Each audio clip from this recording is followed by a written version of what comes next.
Bismillahirrahmanirrahim. I am delighted to welcome our special guest and dear brother, President Ashraf Ghani, to Pakistan, his second home. I offer to President Ghani and the distinguished members of his delegation the most cordial greetings of the people of Pakistan.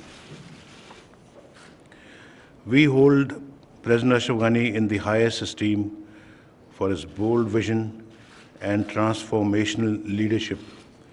We recognize his immense contribution to Afghanistan's progress in the past and the vital role he is destined to play in its future. I take this opportunity to reiterate our warm felicitations to President Ghani and the Afghan people on the peaceful transfer of power and the formation of the National Unity Government. This outcome owes much to the statesmanship of the new Afghan leadership and would further strengthen Afghanistan's stability and national unity. President Ashraf Ghani has assumed office at a crucial juncture as Afghanistan goes through security, political, and economic transitions. He has already embarked on a comprehensive domestic reform program centering on good governance, state accountability to citizens, social justice, poverty reduction, and public welfare. Successful completion of these transitions would ensure the emergence of a secure and prosperous Afghanistan, which we all support. We have no doubt that with his resolve and determination, President Ashraf Ghani will succeed, inshallah. The bonds between Pakistan and Afghanistan are special. Our fraternal ties are fortified by common faith, kinship, and shared history. We have common woes and common joys. We grieve together and rejoice together. Our security and future prosperity remain interlinked. I have consistently emphasized Pakistan's foremost priority of building a peaceful neighborhood as its fundamental element. I have vision of a strong, comprehensive, and enduring partnership between Pakistan and Afghanistan, contributing to the security and prosperity of the two nations and reinforcing efforts for peace and development in the region. I am gratified that President Ghani has a similar vision. We both recognize we have a historic opportunity to work together and build a stronger relationship based on mutual respect for sovereignty and territorial integrity, and marked by mutual trust, understanding, and close cooperation. Our two countries face formidable challenges, including extremism and terrorism, a precarious security environment, and transnational crimes. I am convinced that we can effectively meet them through common resolve and common endeavors. The opportunities are immense. We have yet to fully realize the vast potential of our peoples and of our bilateral cooperation. This is an opportune moment to make a determined beginning in that direction. President Ashraf Ghani and I have had in-depth consultations on all these issues today. I reaffirmed that a peaceful, stable, united, and prosperous Afghanistan is in Pakistan's vital national interest. I also reaffirmed Pakistan's support for the intra-Afghan reconciliation process that then new government is initiating. This process, we agreed, must be fully Afghan-led and Afghan-owned. I underlined Pakistan's commitment to comprehensively upgrade cooperation in all fields, including border security and defense, Afghanistan's reconstruction and rehabilitation, capacity building, parliamentary exchanges, and cultural, educational, and sport links. We reaffirmed our resolve to forge a robust economic partnership by expanding trade, promotion, investment, improving infrastructure, building road and rail links, and enhancing energy collaboration. The two finance ministers have signed the document that advances the realization of this vital goal. We also agreed that connectivity and regional economic cooperation are the indispensable elements of our engagement. We envision trade, energy, and communications corridors through trans-regional initiatives like CASA 1000 and TAPI gas pipeline. Afghanistan is about to commence the transformation decade. At this pivotal moment, I assure the brotherly people of Afghanistan that Pakistan will stand by them, inshallah, and support their endeavors for peace and progress. I thank you, and I now invite His Excellency President Ashraf Ghani to make his remarks. صلي على رسوله الكريم أما بعد أعوذ بالله من الشيطان الرجيم بسم الله الرحمن الرحيم. Excellency the Prime Minister, distinguished members of Pakistan's government, the press. First of all, let me convey the heartfelt sympathies of the Afghan people for the tragedy involved. I called you on that day. I again extend our deepest sympathies. As people who are constantly suffering the impact of conflict, we feel your pain.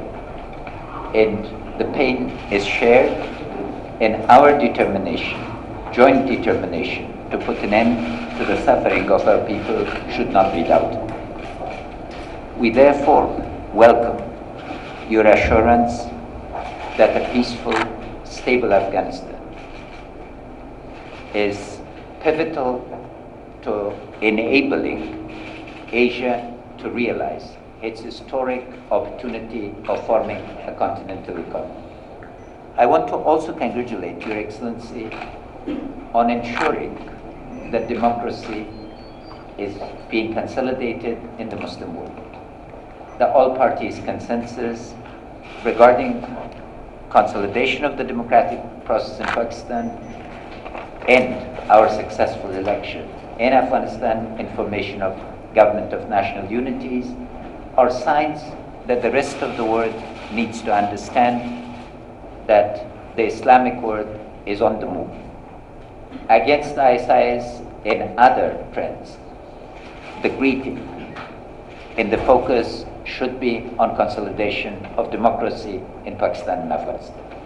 I also bring you the greetings of my partner in the Government of National Unity and all members of the Government of National Unity, particularly Dr. Abdullah. The policies of the Government of National Unity are united, focused to ensure that 5 circles of our foreign policy, the neighborhood, the Islamic world, our Western NATO ISAF, the Asian world, and international organizations and private capital are all aligned in a single vision. In that vision, Mr. Prime Minister, is where Pakistan continuously is our partner. And I want to welcome the enormous steps that have been taken in the last 3 days to achieve progress on the economy. We've overcome obstacles of 13 years in 3 days. Thank you. And I want to thank Minister Dar, Minister Khan, and Minister Zakhirwal for an enormous achievement in this regard. What we've agreed on is a shared vision where Pakistan and Afghanistan will serve as the heart of Asia to ensure that economic integration in Asia becomes a reality and does not remain a dream. And today we have taken fundamental steps to ensure that South Asia connects with Central Asia and Central Asia connects to South Asia. Our vision of Afghanistan as a roundabout and as a corridor of energy, not just through electricity and power, but also gas pipelines and oil pipelines, all relate back to regional economic integration, and I think you and I together and our governments and our people can take enormous steps in this. We also discussed that we must overcome the past. We will not permit the past to destroy the future. Because of it, we've begun a comprehensive dialogue on security so that all dimensions of our mutual security can be discussed, can be delineated, benchmarked, processes can be arrived to build confidence. The most fundamental part, Mr. Prime Minister, for which I thank you, is that one, we, the governments of people of Afghanistan and Pakistan, are going to shape the narrative that is going to define the future. And that in this narrative, our people, particularly the poorest of our people, the most neglected of our people, are going to become stakeholders in a prosperous economy and in a stable and peaceful countries. Our fates are linked because terror knows no boundaries. Any instability in Pakistan affects us, and any instability in Afghanistan affects you. And that's where I think our common understanding of new threats will enable us to delineate pathways where actions will be concrete and will speak louder than words. And it is this focus, this renewed attention on ensuring that whatever we agree on is implemented and implemented consistently. That is the core difference. I want to thank you for your gracious hospitality, for enabling my team and I to visit Islamabad in a wonderful time to ensure that we lay down the foundation of what our people desire most: peace, security, prosperity.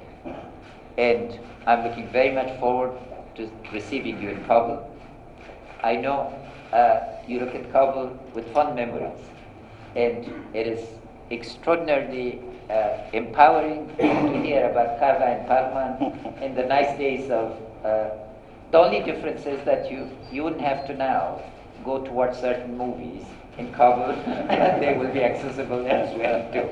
But we look upon your next visit to prepare to take even more gigantic steps, steady, systematically, and with a clear sense of direction and vision. We will move forward, in the region, in the world, would be much richer as a result of our common endeavors and understanding. Thank you, Mr. President.